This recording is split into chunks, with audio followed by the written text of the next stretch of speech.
meio ambiente, para nós, brasileiros, né, é tudo aquilo que nos cerca na medida em que sustenta, garante, protege a vida e a qualidade de vida.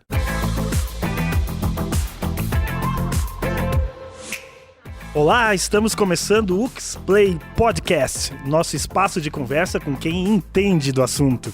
Tudo bem com você? Tudo certo? Eu sou o Jorge Alves Júnior e hoje nós vamos falar sobre direito ambiental. E para conversar sobre esse assunto, temos aqui um expert na área, né? O professor Clóvis Eduardo, que vai conversar com a gente daqui um pouquinho. Mas antes, eu quero convidar você a acompanhar o nosso programa no YouTube, também no Spotify e em nossas redes sociais. Não deixe de acompanhar, porque tem sempre temas muito legais para a sua reflexão, ok?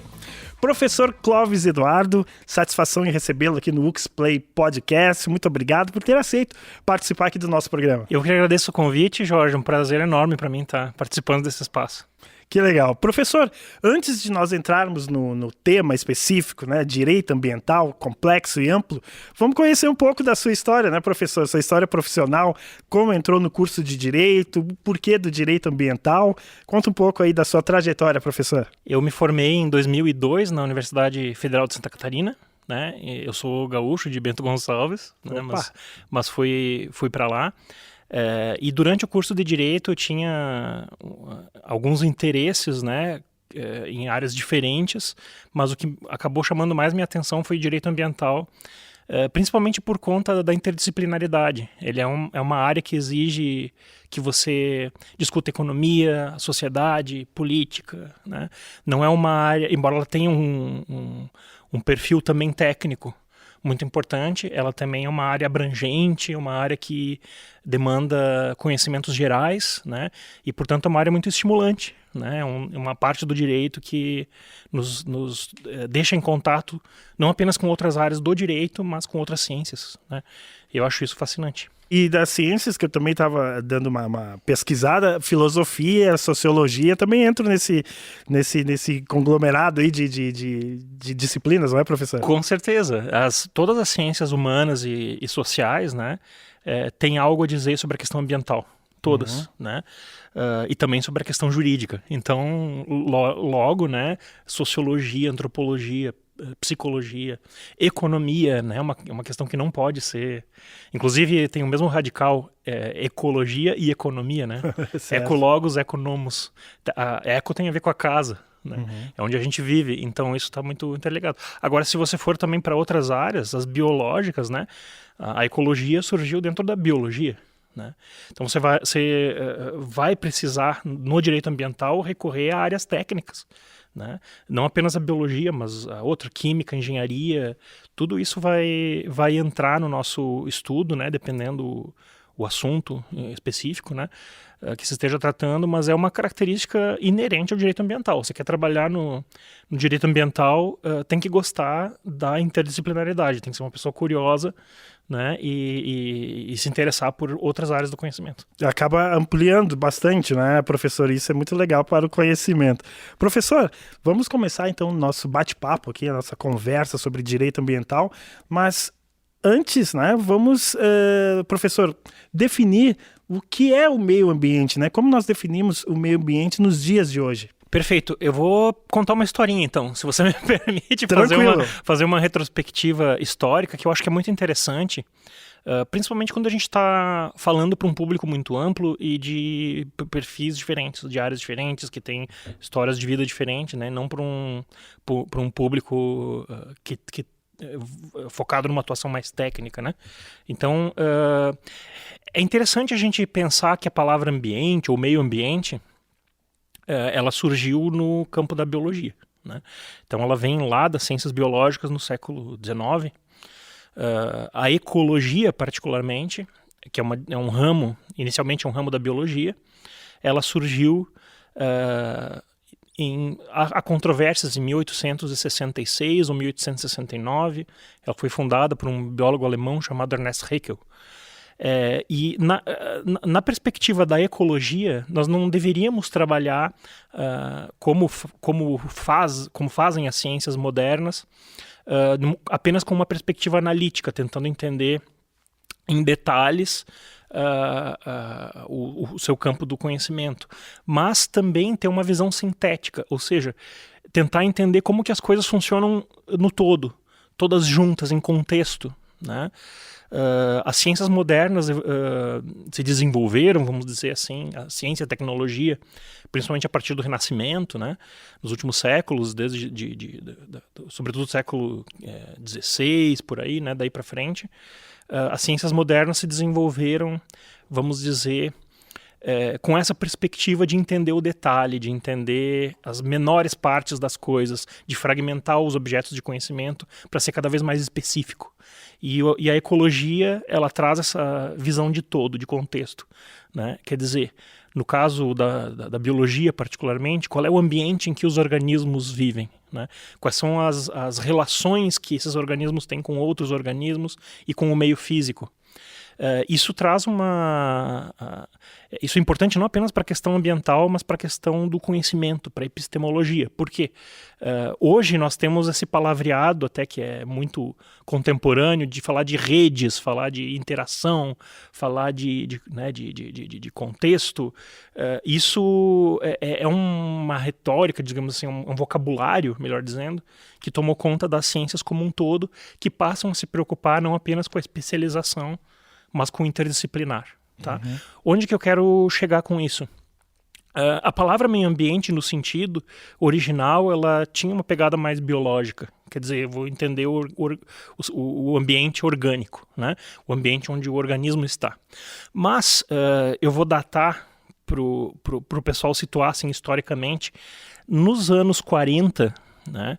Nós temos ali final da Segunda Guerra Mundial, criação da ONU, da Organização das Nações Unidas, e nós temos uma série de publicações, tanto literárias quanto acadêmicas, trazendo a palavra meio ambiente, né, num sentido um pouco diferente do original, que é um sentido mais político, de pensar num ambiente em que o ser humano vive, localizando isso no planeta. Então, a minha casa planetária, o ambiente onde nós vivemos, é algo pelo qual nós somos responsáveis e, ao mesmo tempo, dele dependemos. E para proteger essa casa planetária, essa biosfera, nós precisamos agir politicamente, precisamos de uma ação coletiva. Então, entra na esfera da política, né? Aquilo que era um conceito mais técnico. E a partir daí, nessa construção histórica, nós vamos acabar nos anos 60 com movimentos sociais, com empresariado se envolvendo, com meio político se envolvendo, trazendo a questão ambiental digamos, à tona, como protagonista, né?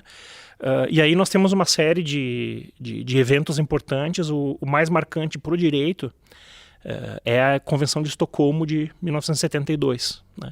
Em Estocolmo, ali nós temos a maior conferência das Nações Unidas até então, né? Tratando sobre o meio ambiente humano, é como se chamava. Depois, essa Conferência de Estocolmo, ela traz como um compromisso político das nações introduzir a pauta ambiental na política, nas políticas públicas. Né? E aí nós temos a criação no mundo inteiro, né? Já tinha algumas legislações, é claro, cerca de 10 países, 10, 12 países já tinham essa estrutura em matéria ambiental, a maioria avançados, não. Professor, porque o Brasil participou, não quero interromper, interrompendo, como a gente fala, né? Mas o Brasil participou em Estocolmo, em 1972, mas ele não teve uma boa participação, digamos, que ele estava mais preocupado com a questão econômica, é isso, do que o meio ambiente, não é, professor? Nós estávamos no período da ditadura militar? Sim, hein? Exatamente. A Conferência de Estocolmo, ela foi muito... houve uma divisão marcante ali entre uma perspectiva mais protecionista e uma perspectiva que na época era chamada desenvolvimentista. Essa palavra tem muitos significados, mas nesse contexto, né, desenvolvimentistas, os países que estavam priorizando o crescimento econômico, não negavam que a questão ambiental pudesse ser importante, mas não é prioridade. Está lá no terceiro, quarto, quinto lugar. E o Brasil sim adotava essa perspectiva. Né?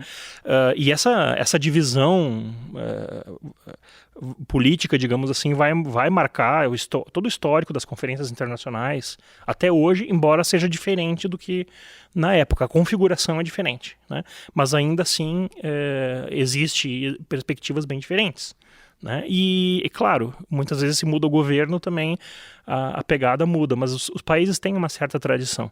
O engraçado é que em 92, né, nós damos um salto de 20 anos, nós sediamos a Conferência das Nações Unidas sobre o Meio Ambiente, que é a famosa Rio 92. Né? E, de novo, foi um recorde em termos de porte do evento, né? A maior conferência da ONU até então, de novo. Né? E aí uma série de tratados internacionais mais específicos, com normas obrigatórias. Né? Os dois principais são a Convenção de Biodiversidade e a Convenção Quadro de Mudanças Climáticas, que vai dar depois o Protocolo de Quioto, Acordo de Paris, 2015, né? Vem até hoje. Onde que entra a questão ambiental? Das ciências para a política, da política para o direito. Então, o que é meio ambiente hoje? Eu vou falar no sentido jurídico, e vou falar no Brasil. Né? Cada ordenamento jurídico tem uma configuração diferente. Meio ambiente, para nós, brasileiros, né, é tudo aquilo que nos cerca na medida em que sustenta, garante, protege a vida e a qualidade de vida. A Constituição fala em qualidade de vida, né? Então, nós temos basicamente como núcleo desse conceito a ideia de meio ambiente natural, os ecossistemas, o meio natural, né? Tanto orgânico como não orgânico. Mas, além do meio ambiente natural, e eu enfatizo para o Brasil, tem ordenamentos jurídicos em que é diferente, para nós também é meio ambiente o meio ambiente construído. Então, as cidades, né? Urbano, né? Urbano, tanto as edificações quanto as construções, né, edificações, chamado espaço urbano aberto, ruas, estradas, pontes, estruturas, praças. Né? Praça é um exemplo muito legal, porque aí você vê que ele é construído, mas a natureza está ali. Exato. Está né? Convivendo junto com o ambiente urbano ali. Então, para nós é a mesma realidade. Meio ambiente para nós é tanto o meio ambiente natural quanto o meio ambiente construído. E também outras duas coisas que entram aí.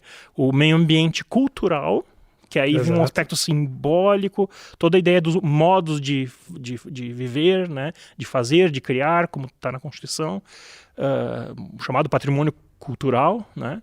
E entra também o chamado meio ambiente do trabalho, porque a Constituição também fala isso, né? O meio ambiente do trabalho seriam as condições de trabalho sob o ponto de vista ambiental, ou seja, se o ambiente em que eu trabalho é perigoso, se ele é tóxico, se é nocivo, se é arriscado, né? Então você pode imaginar situações como os catadores de resíduos, recicladores, tem uma questão de meio ambiente do trabalho, pessoas que aplicam pesticida na lavoura, né? Essa questão dos catadores é um bom exemplo, porque é a questão do ambiente de trabalho deles, né, enquanto indivíduo, mas também o que está gerando no entorno. Não é, professor? Na questão do próprio meio ambiente, se nas ruas, enfim, a sujeira, se deixa, se não deixa. Agora, professor, eu quero retomar uma fala sua, que quando você comentou em 1940, né, que se entende o planeta como o meio ambiente como planeta como a nossa casa, né? Nesse período já existia a preocupação com a questão da emissão de gases, já era forte, ou a partir de 1972, quando tem esse estopim, né, essa saída da reunião aí, da primeira reunião da ONU em relação a isso, a partir disso que começa uma preocupação real com o meio ambiente? Eu gosto de usar uma imagem, né, para explicar isso. Por exemplo, a chegada da Lua, em 69, e antes disso a viagem no espaço com o Yuri Gagarin, né? A visão da Terra no espaço, ela é simbólica nos anos 60 de uma tomada de consciência global sobre o problema ambiental. E eu não estou dizendo que não existem diferentes divisões ideológicas sobre o assunto, conflitos de interpretação, com certeza, né? Mas o fato de que o assunto se torna central, anos 60. Tá? Essa preocupação já existia antes, mas de maneira mais fragmentária. Então eu citei ali 45, 48, a partir desse momento, começa a surgir aos poucos essa visão de meio ambiente como algo, como casa planetária, mas isso está mais nichado, vamos dizer assim, né? E nos movimentos sociais dos anos 60, os chamados novos direitos, ali quando vem pautas feministas, pautas de questões étnicas, questões LGBT, questões de direitos das pessoas com deficiências, essas questões todas tem uma efervescência nos anos 60 e a questão ecológica vem nessa mesma toada. E a Conferência de 72 é uma espécie de resposta. Temos lá o movimento hippie também, né, da juventude, que também, com toda uma questão com relação à natureza, liberdade e tal, acredito que também, né, contribui. Exatamente. Na Califórnia, a né? música, a arte, né, sim, também sim. fazendo parte disso, né, a questão cultural. A questão cultural, esses movimentos hippies, né, no São Francisco e tal, e na Europa, maio de 68, o movimento estudantil na França. Exato. Né? Então, isso é uma coisa mais do hemisfério norte, tá? Uhum. Não é tanto a nossa preocupação aqui era pobreza, fome, né? Inclusive os teóricos sociais brasileiros na época estavam preocupados com isso. Geografia da fome, Josué de Castro. Né? Exato. Professor, que bom eu tocar nesse ponto, porque em que momento o Brasil começa a entender essa questão do meio ambiente como algo necessário para nós aqui, né? Em 72 ele tem aquela participação que não foi tão positiva, mas depois nós temos aqui, né, acho que em 1988 a gente tem a queda aí da ditadura militar, temos a questão enfim, da Constituição. Quando que o Brasil entende que a gente precisa se preocupar com isso e não só, pelo menos nesse período, né? Não só com a questão econômica. Do ponto de vista jurídico e institucional, a partir de 72 começam movimentos importantes. O grande marco que vai simbolizar uma virada ali é a Lei da Política Nacional do Meio Ambiente de 81. Então, em 1981, nós temos uma lei da Política Nacional do Meio Ambiente. Isso não é trivial, porque, veja, depois nós temos uma série de normas, nós temos uma superinflação legislativa, vamos chamar assim. Começamos a produzir dezenas, centenas de normas especializadas, né? Resíduos sólidos, recursos hídricos, educação ambiental, poluição industrial, então nós temos uma série de coisas. Mas o que dá margem a tudo isso é a criação de uma política ambiental estatal, centralizada, com um Sistema Nacional do Meio Ambiente, órgãos, né? Alguns órgãos que já existiam, que foram reinseridos nesse sistema, outros que foram criados. Então nós temos todo um sistema de órgãos, né? Um Ministério do Meio Ambiente, com recursos próprios, com espaço no orçamento, né? Ações, né, de poder de polícia permanentes, da União dos Estados e dos Municípios. Então, digamos assim, nesse arranjo institucional é que as outras legislações posteriores vão se conectando. Tá? Então, 81 é um marco. E outro marco é a Constituição, daí menos institucional e mais no sentido da relevância do tema no nosso ordenamento jurídico, onde eu saio da legislação ordinária e eu passo a tratar o meio ambiente como um direito de todos, né, na Constituição, com status constitucional, ou seja, como uma prioridade, né? Se isso é efetivo ou não é outra história, né? Mas assim, institucionalmente colocamos o meio ambiente no centro, né? No centro. O artigo 225 da Constituição, com 7 parágrafos e um desses parágrafos com 7 incisos, né? Para o pessoal que não é do direito, uma seção grande e importante da Constituição, super densa, né? De se estudar. Então, a partir daí é que nós nos estruturamos, né? Do ponto de vista institucional e legal. Professor, nós temos a União, o Estado, os municípios, né? Dentro da questão da legislação, né? Como que fica a questão da decisão das leis? Como que se pode administrar isso, né? Por exemplo, uma liberação de algum terreno para alguma construção. Como é que funciona isso, professor? Antes de nós entrarmos aí na questão, né, da ONU, enfim, que é bem complexo também, essas reuniões, mas especificamente temos a União, os estados e municípios. Como que a gente consegue legislar dentro dessa questão, professor? A questão das competências dos entes federativos na Constituição Federal é bem complexa, né? É bem complexa. E em matéria ambiental ainda mais, porque nós trabalhamos isso, né, nos dispositivos da Constituição que trazem competências, nós temos a questão ambiental pulverizada em todos eles. Ou seja, dependendo o assunto, nós vamos localizar de uma maneira diferente, né?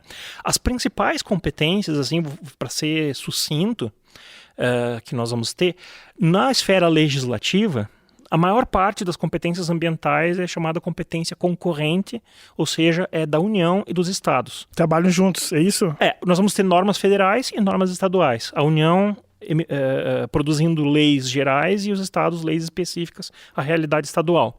Então, proteção do meio ambiente, fauna, flora, controle da poluição, leis sobre esses assuntos serão federais e estaduais. Tá?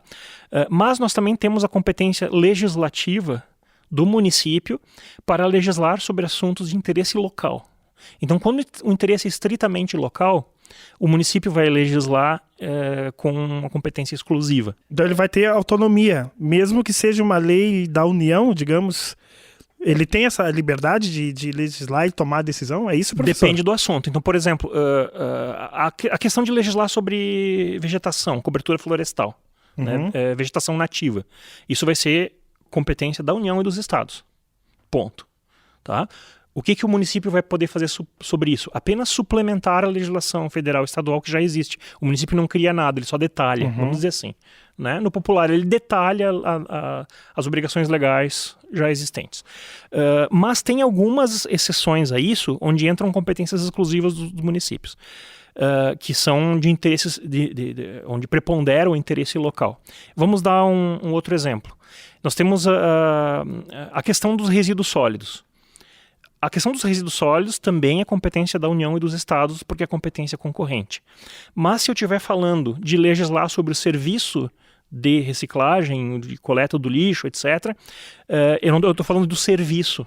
Eu estou falando do serviço, então o serviço é de interesse local. Não interessa para Porto Alegre como que Caxias do Sul faça a coleta de lixo. Então existe uma predominância do interesse. Então é complexo, né? Isso eu estou falando em esfera legislativa. Nós ainda temos a parte administrativa, onde nós vamos cair no artigo 23 da Constituição. Aí sim, é competência da União, dos Estados e dos municípios. Competência comum.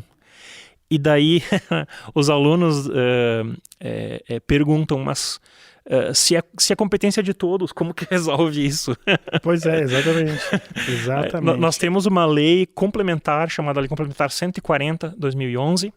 Essa lei ela traz divisão de atribuições vinculadas a essas competências administrativas. Ou seja, vou tentar traduzir, né? A competência para fazer licenciamento ambiental, para fiscalizar, para permitir corte de árvore, questões tipicamente administrativas. Elas são dos 3 entes federativos, da União, dos Estados e dos municípios, né? Mas essa lei procura organizar, digamos assim, uma ordem prioritária de atuação dos entes nessas tarefas. Né? Então, dependendo do tipo de licenciamento ambiental, ele pode ser federal, estadual ou municipal, né? Depende do tema. Então, se for uma barragem ou uma hidrelétrica, né, no Rio Uruguai, por exemplo, entre interestadual ou internacional, vai ser a União. Né? Se for um empreendimento em terra indígena, vai ser União. Né? Se for em terras públicas federais, vai ser licenciado pela União. Né? Mas se for... No município... se não for nada disso, atividades normais vão ser mais estaduais ou municipais, dependendo do porte.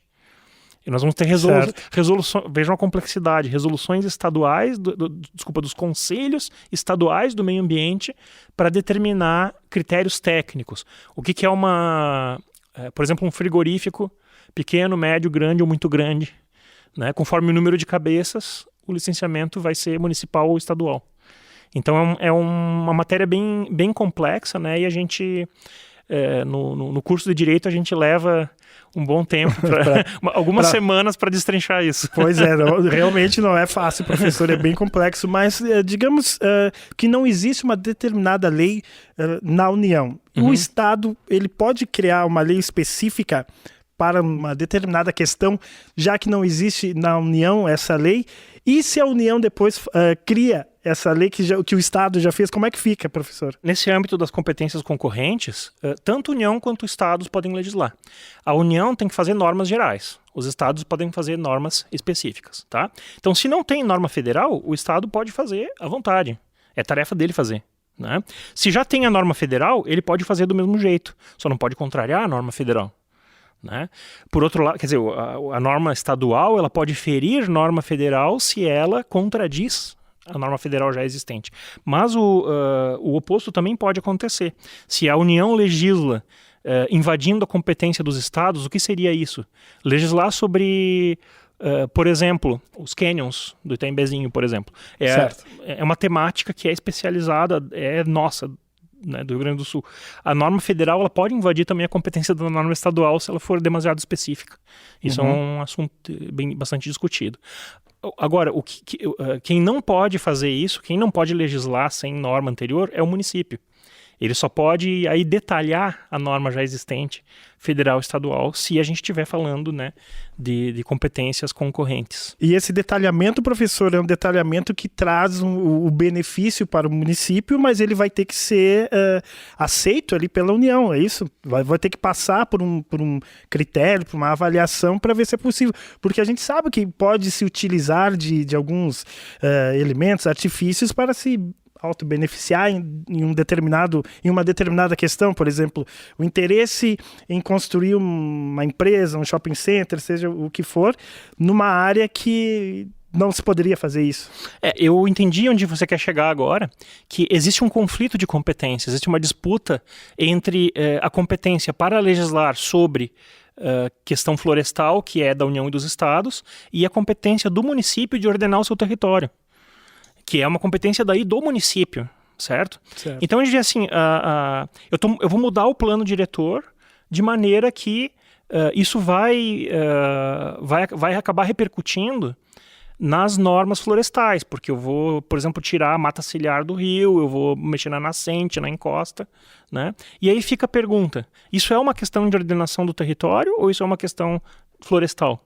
Então, num conflito de competência que muitas vezes acaba no judiciário, né? Definir quais são os limites o que é matéria ambiental ou florestal, o que é matéria do município. Então, isso é uma questão não resolvida definitivamente, porque nós temos várias disputas judiciais em torno da determinação dessa competência. Até pela questão do próprio bioma, né, professor? Porque quando se analisa isso, eu me lembro do caso do Parque de Yellowstone. Né? Por exemplo, você modifica uma determinada área, só que acaba danificando ela e por muitas vezes você não tem a regeneração disso, né? E é uma questão complexa. Por exemplo, essa questão do parque, os veados, né, que tomaram conta lá, tiraram os lobos e supercresceu uma população. Quando trouxeram os lobos de volta, né, aquele ambiente natural voltou ao normal. Qual que é a minha questão?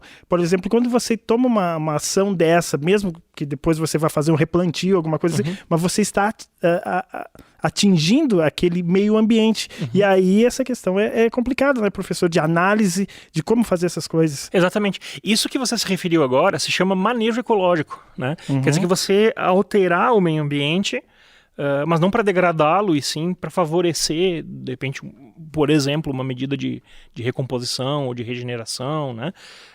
Então, o que aconteceu, aquele exemplo do parque de Yellowstone, o que aconteceu foi que ao tirar os lobos do parque, isso impactou com efeito dominó toda a cadeia, né? Exato. E aí até os rios mudaram o seu curso, curso em razão... Então, quando foram reintroduzidos os lobos, né, diminuiu, por exemplo, os veados, você citou. Então, o que acontece?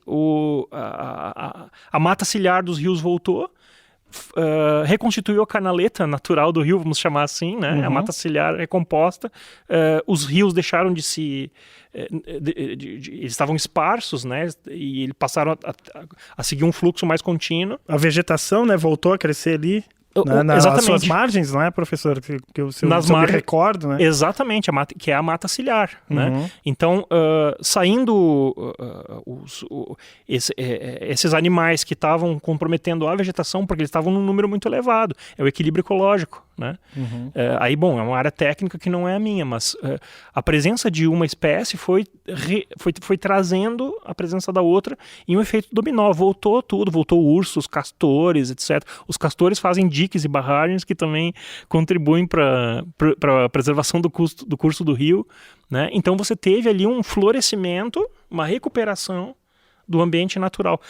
Um espaço muito... Não é a única situação em que isso é possível, evidentemente, mas um espaço muito privilegiado para fazer isso são as chamadas unidades de conservação, né? Então os parques, as reservas biológicas, estações ecológicas, a gente tem uma lei sobre isso, né? A lei 9985 de 2000, é a lei do Sistema Nacional de Unidades de Conservação. O que é isso? São esses espaços protegidos, demarcados pelo poder público para proteção ambiental. Nós temos 12 modalidades de unidades na lei. Olha, bastante, hein? Sim, tem várias categorias, né? Dependendo da finalidade. Sendo que 5 delas são de proteção integral. Esses são o que no popular a gente chama aqueles santuários, né? Aquelas áreas que não podem ser modificadas sob nenhuma forma, né? 5 unidades de proteção integral, né? Eu cito, são as reservas biológicas, estações ecológicas, parques, né? Por exemplo, Parque Nacional do Iguaçu, Parque Nacional aqui da Serra Geral, Cânions do Itaimbezinho. Tem 2 parques ali, né? Monumentos naturais e refúgios da vida silvestre. São 5 categorias de áreas demarcadas, né? E nós temos outras 7 categorias que são as chamadas de uso sustentável. Então elas têm interação com o ser humano, nós usamos de maneira direta aquele ambiente, porém de maneira mais restrita, né, mais regulada. Então não é um santuário, uma área utilizada, porém utilizada com certos critérios. Um exemplo disso muito interessante, veja, várias dessas categorias nós importamos de outras legislações, né? E tem uma delas que é a criação brasileira, que é a reserva extrativista. A reserva extrativista ela foi criada em decorrência aquela questão bastante famosa, bastante conhecida do Chico Mendes, né? Sim. Os seringueiros no Acre, né?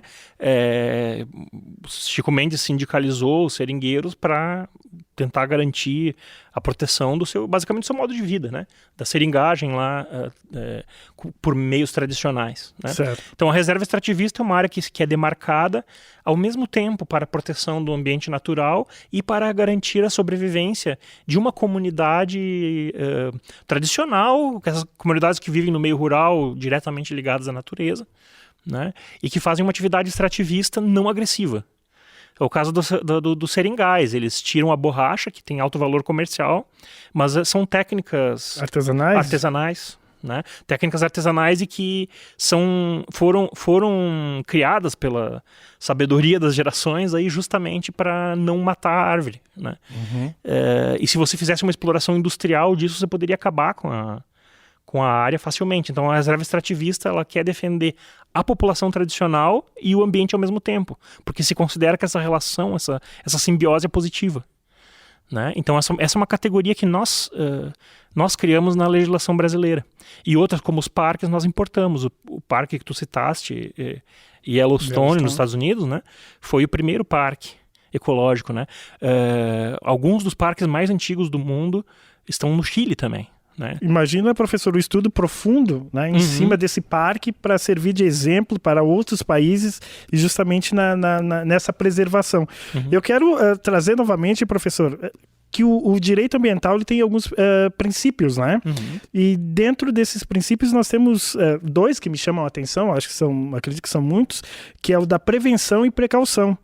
Por que eu trago esses exemplos? Justamente dentro dessa questão que você fala de extrativismo, ou então as empresas entrando forte dentro de um sistema, e você tem uma questão artesanal também que é feita e vai causar um problema ambiental. Eu gostaria que você falasse sobre esses 2 princípios porque eu acho que eles são bem importantes para a gente alinhar esse raciocínio que a gente está tendo aqui para o nosso internauta, né, nossa audiência poder entender o impacto, né, que as empresas podem causar ou não e como elas são punidas ou não, né? Exato, ou para o poder público, né? Exatamente, o próprio as empresas públicas, né? Exatamente. Sim, o princípio de prevenção é fácil de entender e ele é uma espinha dorsal do direito ambiental. Por quê?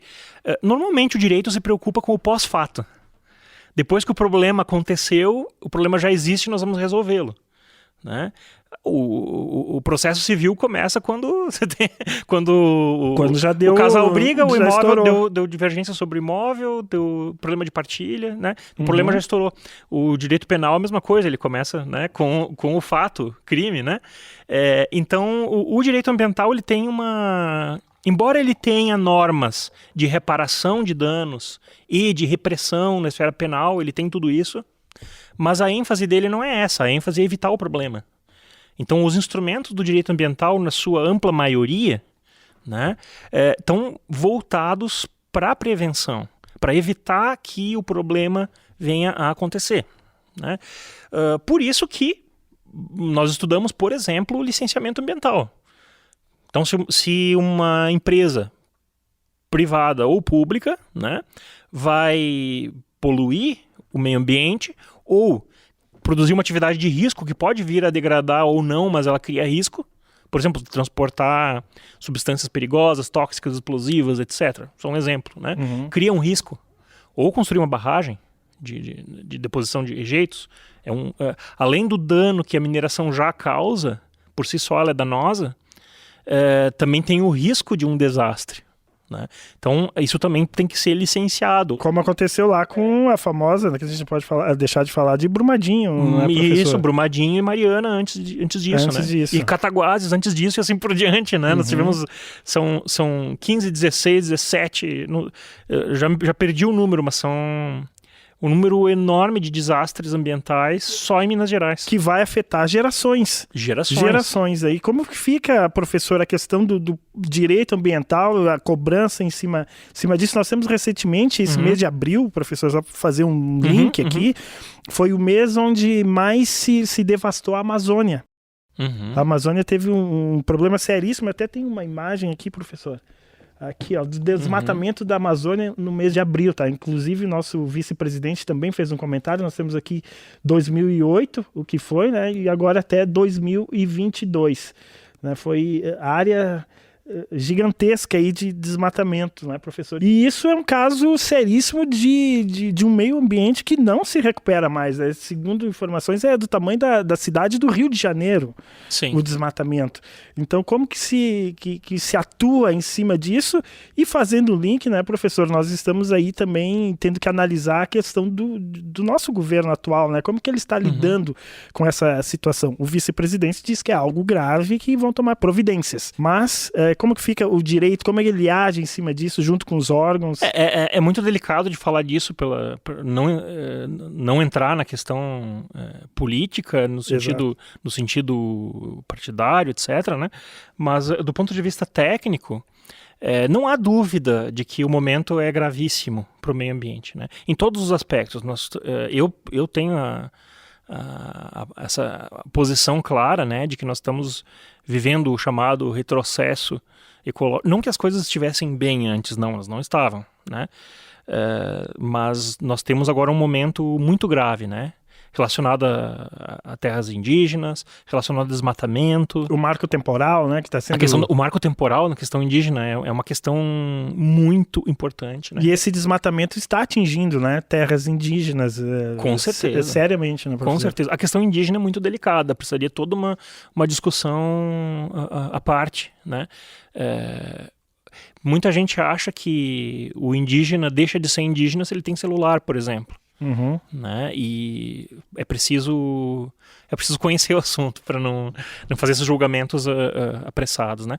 Mas realmente nós estamos com uma imagem bastante afetada no plano internacional É claro que isso também é verdade, eu vou fazer um argumento, vou fazer um contra-argumento, né, o meu próprio argumento, mas de fato, os organismos internacionais e os demais países, né, eles não agem necessariamente baseados em princípios, existem os interesses econômicos sobre o assunto que são gravíssimos. Não vamos ter a ilusão, né? É claro que isso é usado, né, como arma, inclusive no plano comercial, né, contra o Brasil. Né? Com certeza. Isso será usado, não há dúvida. Né? Não significa que o problema não exista. Então a gente tem que... Né, temos que conciliar essas duas visões. Né? Vamos dizer assim, não, mas isso aí são as potências estrangeiras que querem dominar a Amazônia e tal. Ok, se for verdade, né? É claro, é um pouco mais matizado, não é bem assim, mas tá. Existe sim um interesse econômico e se nós mostrarmos fragilidade nisso, nas nossas políticas ambientais, nós também vamos sofrer um revés econômico, porque isso será utilizado ao nosso desfavor. Exato. Né? Isso precisa ser entendido. Então, o fato de que esses interesses existem não significa que os problemas não existam. Né? Então, geralmente essa discussão é um diálogo de surdos e a gente tem que colocar na mesma mesa. Sim, os problemas ambientais existem, nós estamos numa fase de retrocessos gravíssimos, né?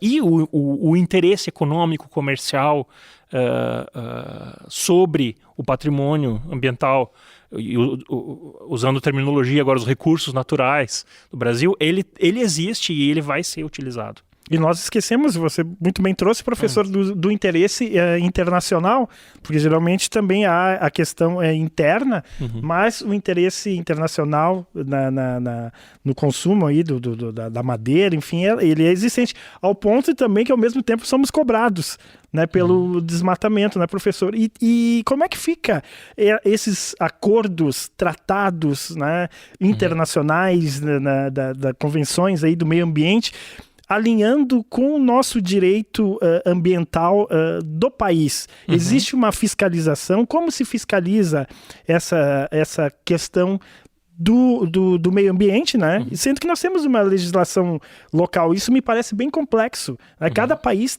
possui a sua legislação. É feito um encontro, é definido algumas coisas, alguns tratados, porém a gente precisa lembrar que não é só participar também, não é, professor? É preciso assinar ali o documento. Como fica essa questão da legislação, cobrança, fiscalização, com o que os países estão fazendo, ou no nosso caso específico, o Brasil? Na tua pergunta tem 7 ou 8 perguntas, né? Mas né, só para dar umas pinceladas, né? Tem um problema de internalização do Tratado Internacional no Brasil. Né? O fato de que nós assinamos o tratado não significa que automaticamente ele está valendo aqui.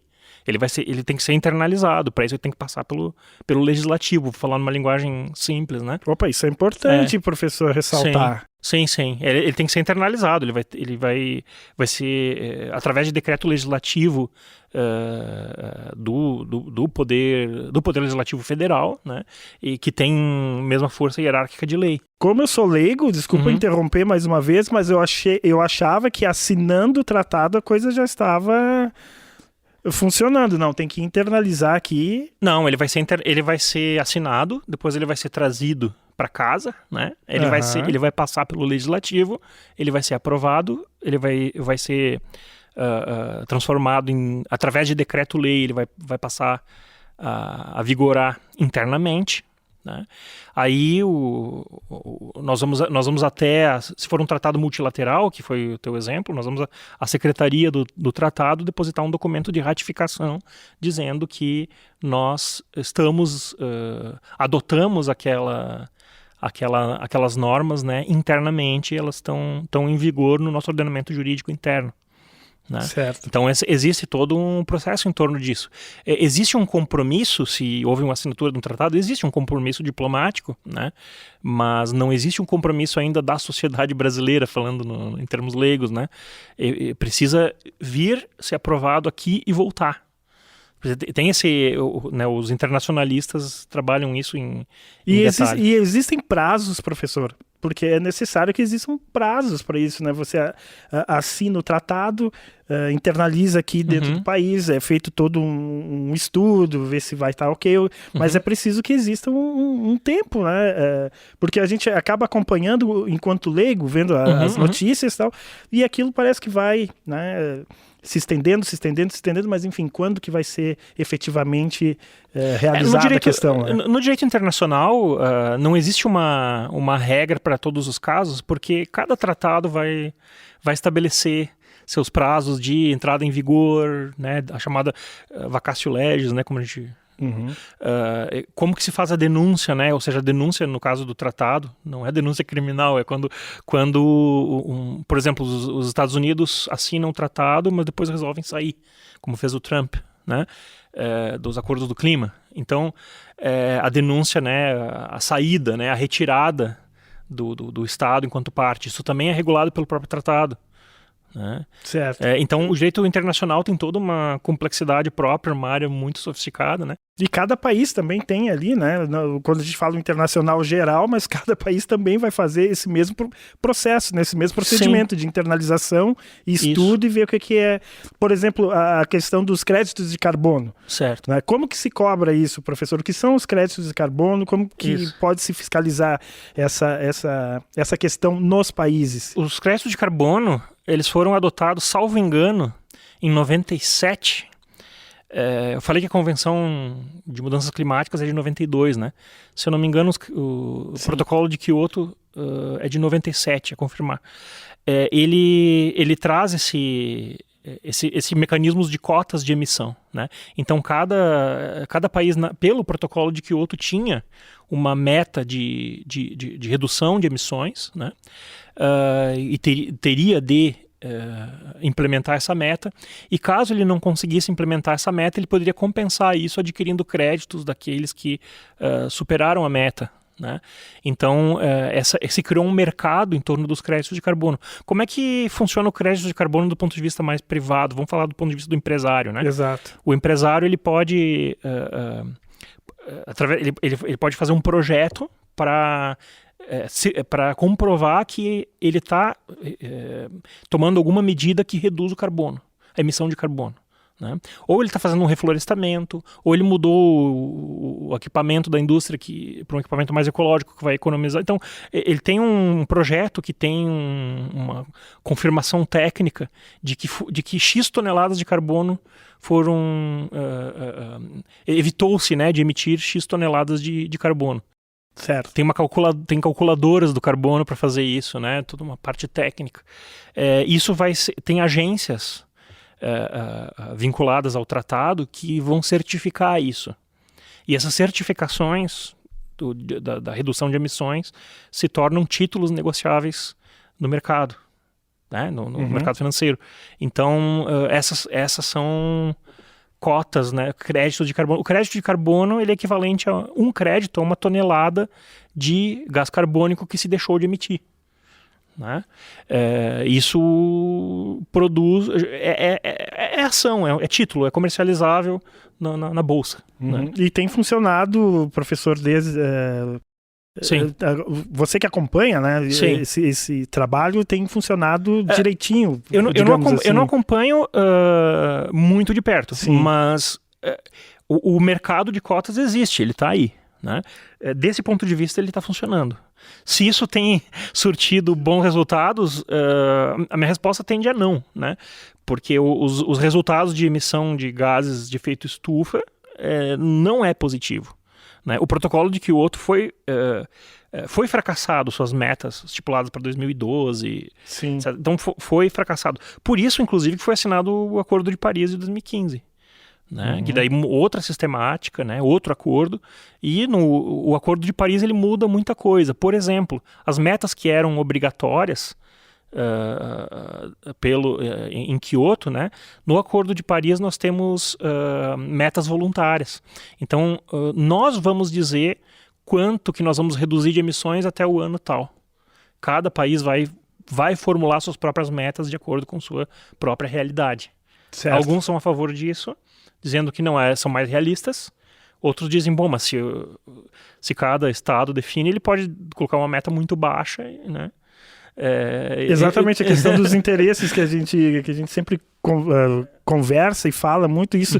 Agora, professor, dentro desse contexto todo, o planeta, né, não falando apenas do Brasil, porque nós estamos aí com uma questão ambiental que ela é mundial, né, e séria e grave, acaba desgastando bastante, né, o planeta, e nós temos até, eu não sabia, fui pesquisar, o dia, chegamos a comentar, que é o dia de sobrecarga da Terra, né, que existe um dia, deixa eu até colocar aqui na tela, professor, para a gente dar uma olhada, que é chamado aqui de o dia em que a Terra perde a capacidade de se regenerar, né? Que é o dia de sobrecarga, e em 2021 ocorre no dia 29 de julho. Essa é a data em que a demanda sobre a natureza vai além do que o planeta pode regenerar. Isso é muito sério, né, professor? Então, mostra que realmente estamos explorando bastante, e esse período, essas datas têm diminuído cada vez mais. Aqui a pesquisa de 2021 conclui que houve um aumento de 6,6% na pegada ecológica, que é o nome que se dá, né, global, em relação ao ano de 2020, e uma redução de 0,5% na biocapacidade florestal global, muito influenciado pelo efeito de desmatamento e degradação da Amazônia, professor. Essas datas, né, evidentemente que elas não resolvem nada por si só, né? Elas apresentam, né? São datas simbólicas, assim, é uma chamada de atenção, vamos dizer assim, né? Claro, para resolver efetivamente os problemas, nós temos que ter políticas públicas, nós temos que ter acordos internacionais, temos que ter o envolvimento da sociedade civil por diversas formas, né? Então, é evidente que isso não é uma panaceia, mas tem o seu valor simbólico de chamar atenção para o problema, né? A pegada ecológica é uma métrica, né? Essas métricas, elas não são consensuais, elas existem várias, né? E elas têm fundamentação científica, mas elas não são, digamos assim, institucionalizadas e nem consensuais. Mas elas são importantes. A pegada ecológica é isso, parte da ideia de biocapacidade. Então, por exemplo, a pegada ecológica dos Estados Unidos é 9, significa que precisaria 9 planetas para sustentar uma... Exatamente, é o argumento utilizado por essas empresas, né, que fazem isso. Se todos os 7 ponto tanto bilhões de pessoas tivessem um padrão de vida do norte-americano médio, nós precisaríamos de 9 planetas para suprir essa demanda industrial, agrícola, de consumo, em termos de biocapacidade, de recursos naturais, etc. Essa pegada ecológica é medida em giga-hectares, e ela se traduz popularmente assim em quantos planetas precisa para. Quantos planetas o Brasil consome? Se todos os habitantes da Terra fossem como os brasileiros, quantos planetas precisaria? Então, isso tem um valor assim de chamar atenção, de colocar de uma maneira popular qual o nosso problema ambiental, qual o nosso problema de consumo, exato, né? Exato. Se o uso de recursos hídricos, de biodiversidade, se a maneira como a gente interage com esses elementos naturais, qual é a intensidade, né, suportada, de intensidade de uso, né, e o nível de degradação, o quanto que o planeta suporta. É uma métrica que tem uma função assim, pedagógica, digamos, né? É muito usada pelas ONGs, né? Professor, no Rio+10, nós tivemos o Tratado da Erradicação da Pobreza. Isso impacta também na questão do crescimento e do capitalismo mundial, não é? Isso aí gera consumo, gera investimento, o capitalismo está aí, seria um problema para o planeta. Digamos que podemos pensar dessa forma e até filosofando um pouco aqui, né? Talvez interesses que isso não aconteça. Falava muito da China um período atrás, né? Claro. Com o desenvolvimento da China, se cada cidadão tivesse 3 carros, 4 carros, como que a situação iria acontecer, popular, né? Se os chineses virarem norte-americanos, o que acontece, né? Exatamente, seria o colapso, né? Mas nós temos na China uma formação de provavelmente a maior classe média do mundo.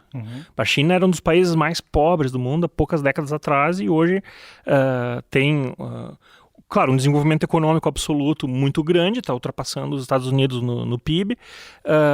O padrão de vida está longe ainda das nações mais desenvolvidas, chamadas desenvolvidas, mas está evoluindo rapidamente. Hoje tem uma qualidade de vida média, né? A renda per capita está evoluindo muito, né?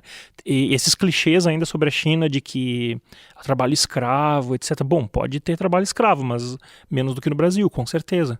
A hora trabalho na China, né, ela já está numa fração, não saberia dizer o dado exato, mas já é maior do que a brasileira em cerca de 30% ou 40%.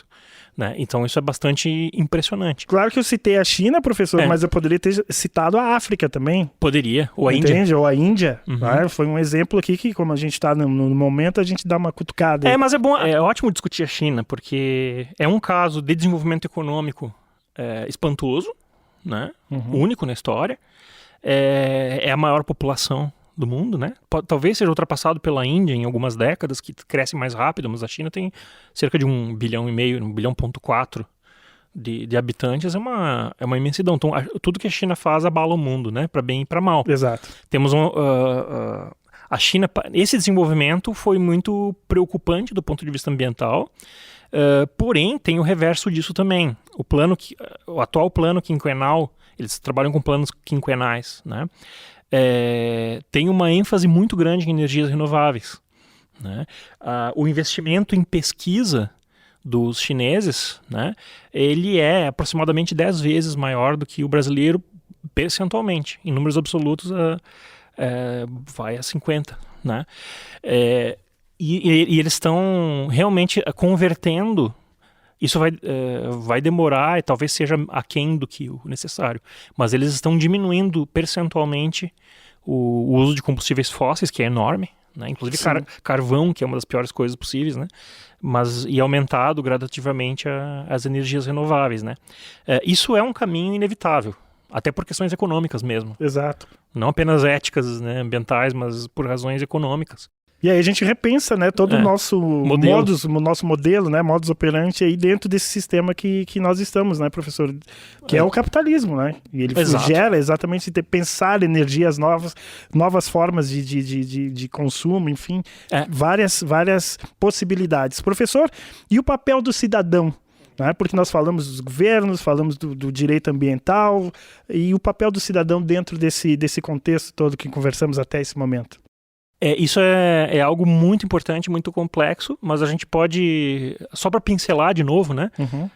Eu acho que conhecer as normas e ter a observância das normas ambientais pelo cidadão dentro daquilo que lhe compete, né, já seria, né, excepcional, né?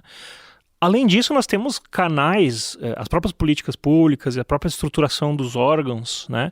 Nós temos canais participativos, desde o plano diretor municipal, audiência de licenciamento ambiental. Há poucos meses atrás, a gente teve audiência do estudo de impacto ambiental do novo aeroporto, né? Pouca gente ficou sabendo. Esses canais são muito importantes, né, para envolvimento da sociedade civil. A gente tem os conselhos ambientais aqui, por exemplo, no município, o CONDEMA, né, do qual o UX faz parte, eu como suplente, a professora Neide Pessim como titular. Tem metade das cadeiras, é um conselho paritário, metade das cadeiras da sociedade civil. A gente tem uma cadeira da UX e uma do DCE da UX. Né? Então, são bastante desconhecidos esses mecanismos, né, de envolvimento direto da sociedade. Né? Exato. Mas eu diria assim que a educação ambiental, de modo geral, você entender, conhecer esses problemas já vai vai repercutir nas tuas ações, seja como empresário, né, como profissional, como, enfim, como agente público, né? E para isso, professor, uma das dicas que eu dou, rapidamente estamos já encerrando aqui, o nosso tempo passou voando, é o café com pesquisa.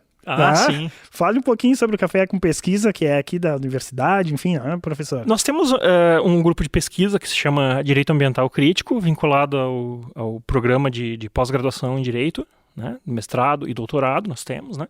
E é um dos 5 grupos de pesquisa do programa.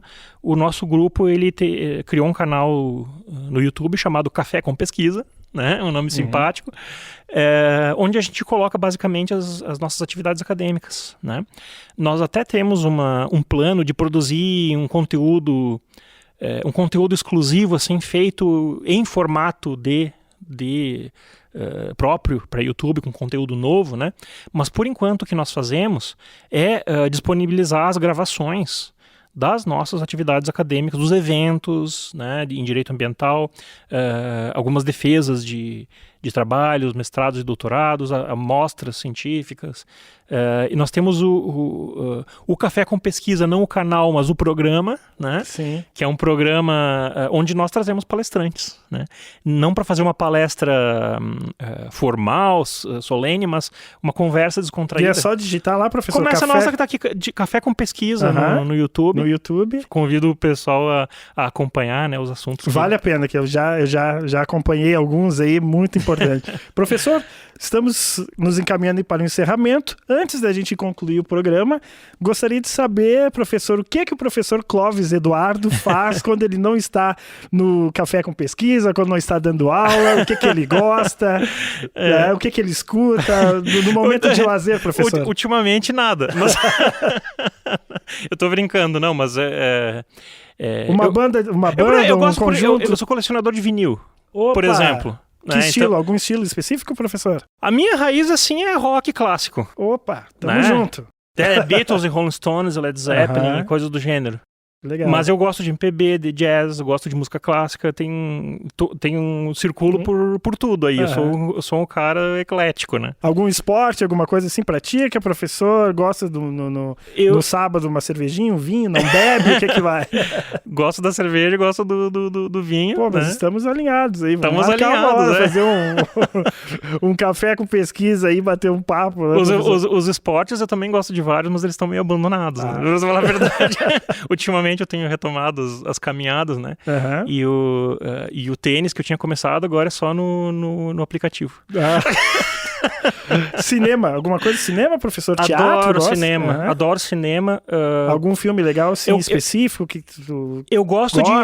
Eu vejo de tudo, mas eu gosto do cinema mais clássico, assim, eu gosto de coisa antiga. Eu gosto de velharia. Que sabe? Legal. Então, assim, Fellini, Bergman, essas coisas, assim... se for preto e branco, melhor ainda. Opa, que legal. Mas eu sou um cinéfilo, né? Sempre que possível. Que bom. Professor Clóvis Eduardo, foi um prazer, uma grande satisfação em tê-lo aqui no programa. Ficam as reticências, né, para que volte no outro momento. Muitos assuntos temos ainda para discorrer sobre direito ambiental e meio ambiente. É um assunto inesgotável. Muito obrigado pela sua presença, professor, e até uma próxima oportunidade. Tá, eu que agradeço, né? Foi uma excelente conversa, né? Deliciosa. Muito obrigado. Certo. O X-Play Podcast vai ficando por aqui. Quero convidar vocês a acompanhar o nosso programa pelo YouTube, também Spotify, nas nossas redes sociais. E fique ligado que sempre tem um tema legal, um tema importante para a sua reflexão. Um forte abraço e até a próxima.